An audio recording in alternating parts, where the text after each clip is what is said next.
Oi pessoal, sejam bem-vindos ao meu canal, meu nome é Camila Gomes e aqui a gente vai conversar um pouquinho sobre ciência, tecnologia, atualidades, coisas que eu acho interessante, coisas legais que estão acontecendo, coisas que merecem um pouco de atenção. É isso, sejam bem-vindos, se inscrevam, curtam, compartilhem com os amigos e vamos lá!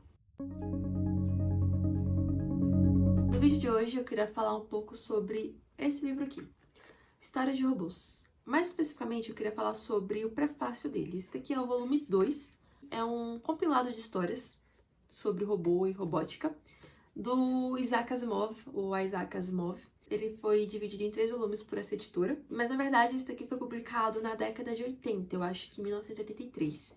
E aqui tem histórias, não só do Asimov, mas de vários outros autores. O que Asimov fez foi compilar histórias de diversos autores que abordam robôs ou robótica em ordem cronológica. Então a gente tem aqui histórias que vão desde a origem do termo robótica, a histórias falando da relação do homem com autômatos, com máquinas automatizadas que tinham frequentemente aparência humana, até os robôs mais humanizados e às vezes até de outros planetas. Enfim, não vou dar spoiler. E por que eu quero falar desse prefácio? Eu percebi que os 3 livros têm o mesmo prefácio. E é um prefácio que aborda um ponto central, que é a tecnofobia. Eu achei muito interessante porque, embora essa coletânea tenha sido organizada em 1983, muita coisa do que ele fala no prefácio sobre tecnofobia pode ser trazido para os dias atuais, principalmente quando a gente leva em consideração desenvolvimento tecnológico ou fake news. Para começar, o que é tecnofobia? De forma bem simples, tecnofobia seria o medo da tecnologia. Desde sempre, o homem é um ser tecnofóbico. Toda vez que a gente coloca uma novidade na nossa frente, uma das nossas primeiras reações é medo. A gente tem curiosidade, a gente tem interesse, mas eu acho que todo mundo concorda que em uma situação adversa, onde você não sabe o que fazer, ou uma informação que você não sabe como lidar, uma das primeiras reações que você tem é medo, é você quer evitar aquilo ali porque você não sabe como é que é. Quando você pega, por exemplo, a descoberta do fogo, a manipulação do fogo, aquilo ali trouxe uma vantagem, mas ele também trouxe os problemas. Com o fogo vem fumaça, vem a possibilidade de incêndios, é uma coisa difícil de se manipular. Mas quando você olha no decorrer da história, um avanço tecnológico disruptivo, ele traz muito mais vantagens do que problemas. Foi assim com fogo, foi assim com outros tipos de tecnologia. A gente tem as problemáticas trazidas por ela, mas quando você olha as vantagens e o bem que aquilo traz para a comunidade como um todo, vale a pena você investir naquilo. Mas por que o ser humano é tecnofóbico? O Asimov ele pontua algumas coisas, eu vou trazer aqui mais ou menos 3 coisas que ele pontuou de forma mais enfática. E a primeira coisa delas é que o homem é tecnofóbico porque basicamente ele tem preguiça de aprender. Como assim? Toda vez que você coloca um processo tecnológico novo, esse processo ele vem com um aprendizado.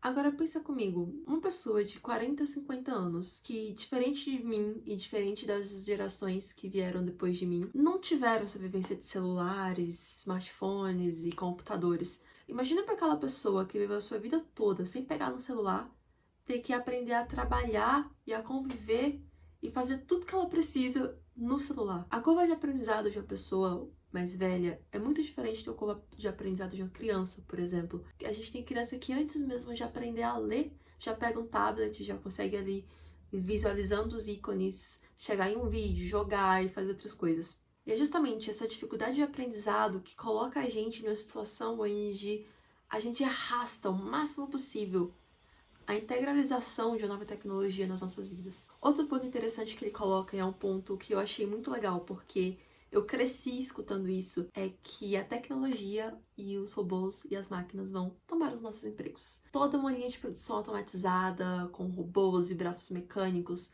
não precisa de ninguém lá para fazer nada, então acabou os empregos. Isso trouxe medo desde a primeira revolução industrial.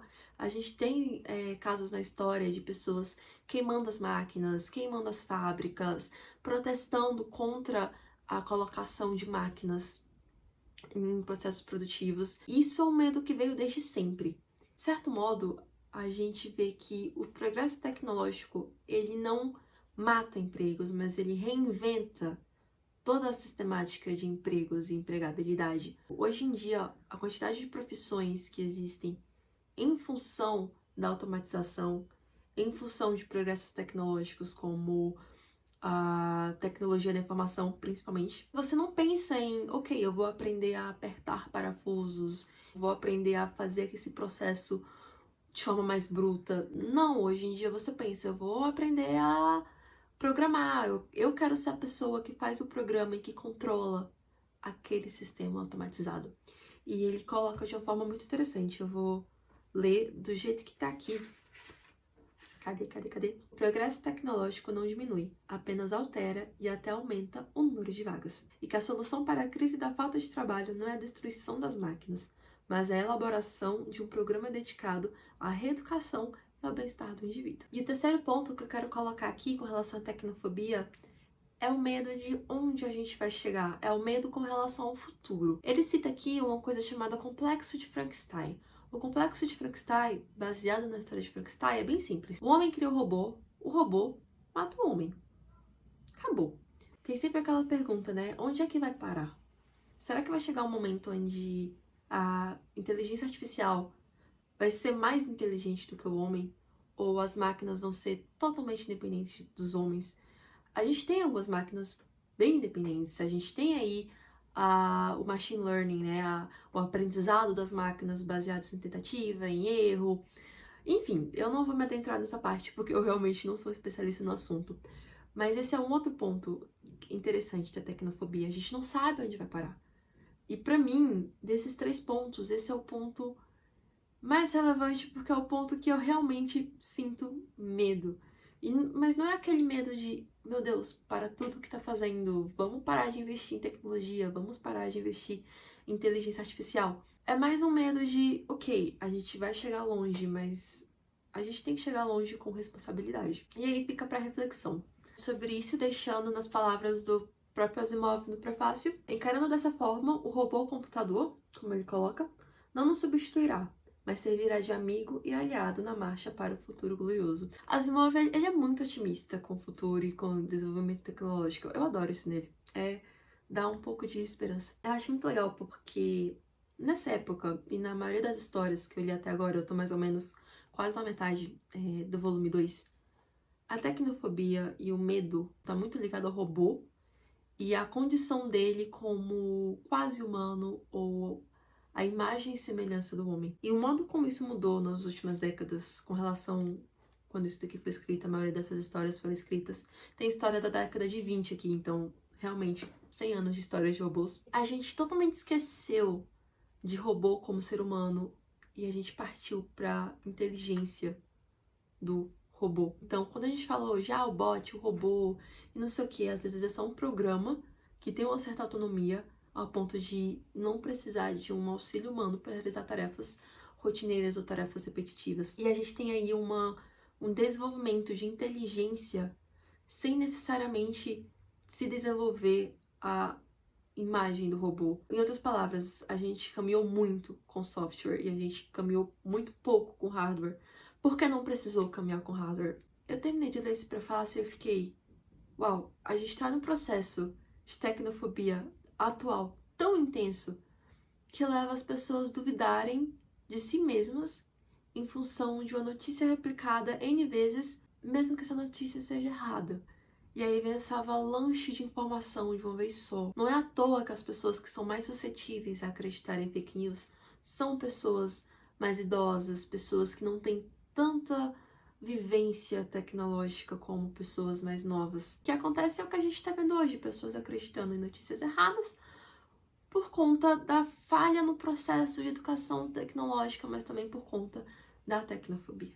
A tecnofobia, ela não vai desaparecer do dia para a noite. Por mais que nossas crianças estejam se adaptando muito rapidamente à tecnologia, por mais que todo dia mais e mais progresso tecnológico seja feito do que foi feito nos últimos séculos praticamente, o ser humano ainda não aprendeu a lidar 100% com o absurdo de informação que a gente recebe todos os dias. Para finalizar, a ficção científica, livros como esse daqui, Histórias de Robôs, são muito interessantes porque eles têm um papel importante de antecipar o futuro.